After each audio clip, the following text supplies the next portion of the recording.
Good morning, everybody. Welcome to the kitchen. Today we are going to make Irish Soda Bread Scones.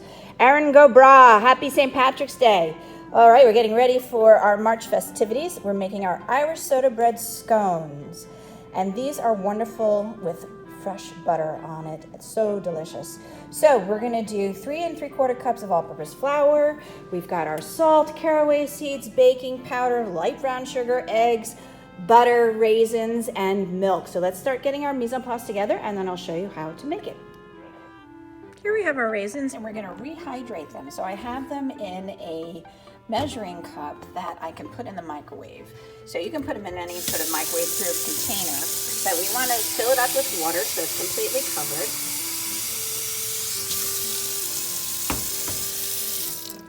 And then we're going to put it in the microwave for 2 minutes. And what I have over here already set is my strainer. So after 2 minutes, we're going to strain the hot water. We're going to put this in the microwave. 2 minutes.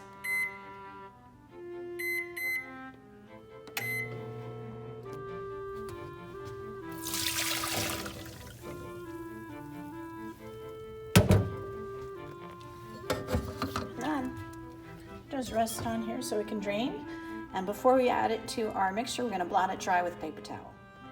To make our scones flaky and tender, we are going to sift all of our dry ingredients. So here is our all-purpose flour, our baking powder, and our salt. And we're just going to combine them all into our sifter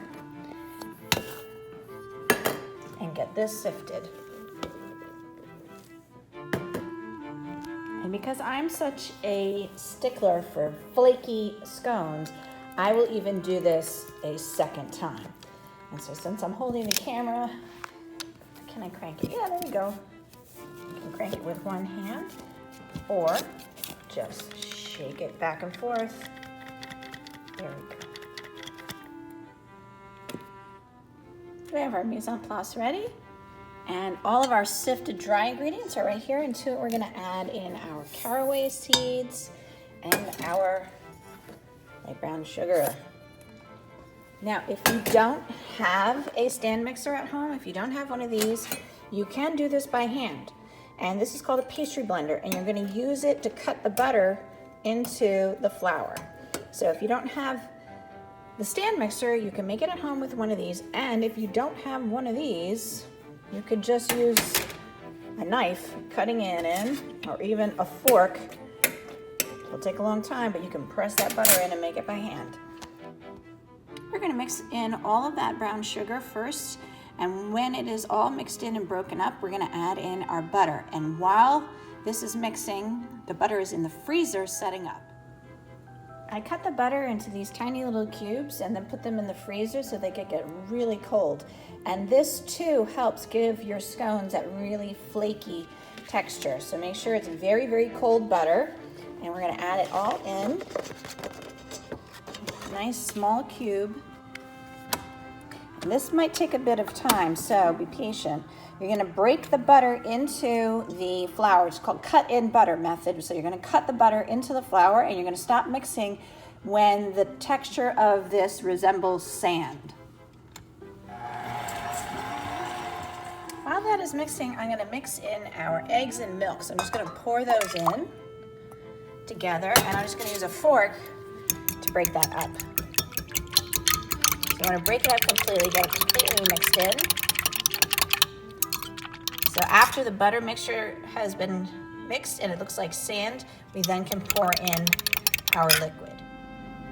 All right, all of our butter has been cut into the flour. You see how now it looks like sand and we don't have any large lumps of butter left?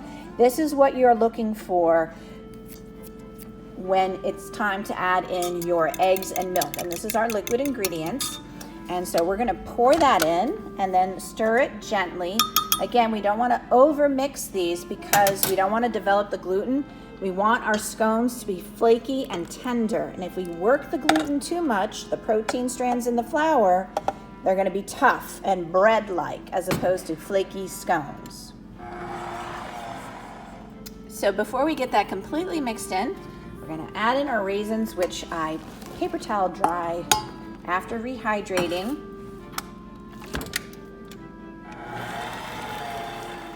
All right, so you can see we have mixed it, and there's still some of the flour not even completely mixed in because we're gonna finish this by hand.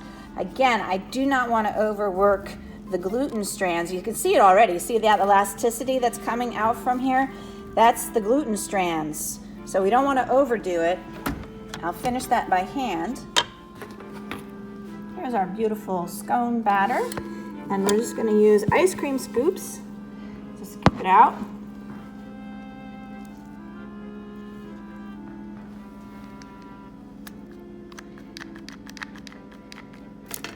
There we go. So we just want a rough form.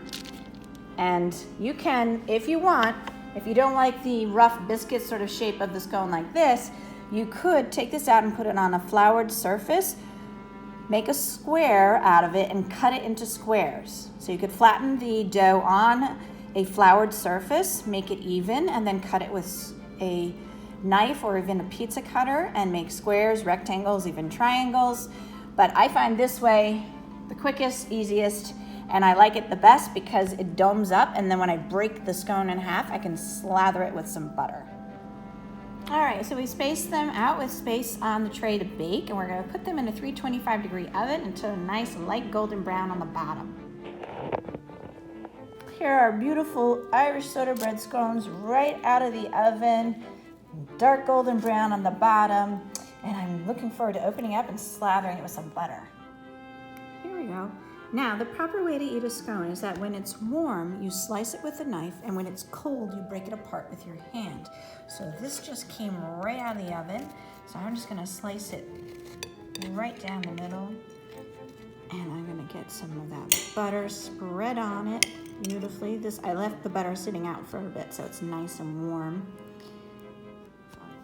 It's beautiful and crumbly, and let me give it a taste.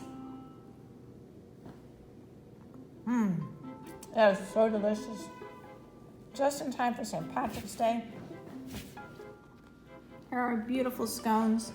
That was 3 3/4 cups of all-purpose flour, or 15 ounces, 2 tablespoons of baking powder, 1 teaspoon of salt, a 1/2 cup of tightly packed light brown sugar, which is 3.50 ounces, 1 teaspoon of caraway seeds, 1 stick plus 3 tablespoons of unsalted butter cut into 1/2-inch cubes, very, very cold, 2 large eggs, 1 cup of milk, and 1 cup of rehydrated raisins. Enjoy, everybody. I hope you make these at home. Take care.